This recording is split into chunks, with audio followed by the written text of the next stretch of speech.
कभी कभी हमें जीवन में अकेले लड़ने की आवश्यकता होती है।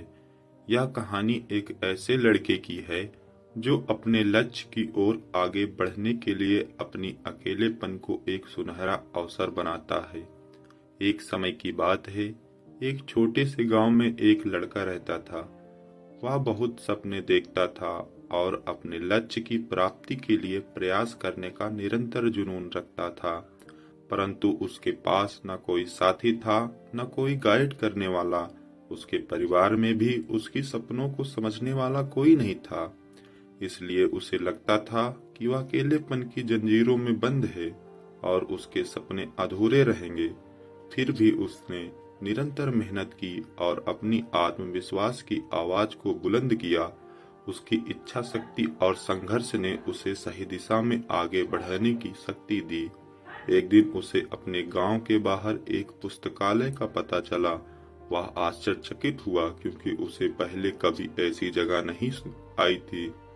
धीरे धीरे उसने उस पुस्तकालय के दरवाजे पर कदम रखा। वहां जाकर उसने देखा कि लोग पुस्तकों के बीच खोए रहते हैं और वहां की शांतिपूर्णता और ज्ञान के वातावरण ने उसे संतुष्ट कर दिया। अपनी उत्कृष्टता को पहचानते हुए उसने निर्णय किया कि वह पुस्तकालय में समय बिताएगा। धीरे धीरे वह पुस्तकालय की विभिन्न किताबों को पढ़ने लगा और नई दुनिया की खोज में निकल पड़ा। दिनों बिताने के साथ साथ उसका ज्ञान बढ़ता गया और वह अच्छे लेखकों और दर्शकों के साथ रिश्ते बनाने लगा।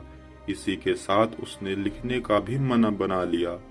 उसने कई लेख लिखे, जिसमें से उसका एक लेख प्रकाशित हुआ और उसे अवसर मिला अपने लेखकीय कौशल को दुनिया के सामने प्रदर्शित करने का।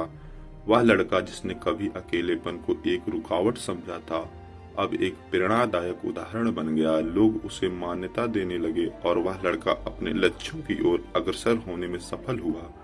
इस कहानी से हमें यह सीख मिलती है कि अकेलेपन को एक सुनहरा अवसर बनाने के लिए हमें संघर्ष करना चाहिए। हमारी संयमितता, समर्पण और मेहनत हमें अपने लक्ष्यों की प्राप्ति की ओर आगे बढ़ा सकती है।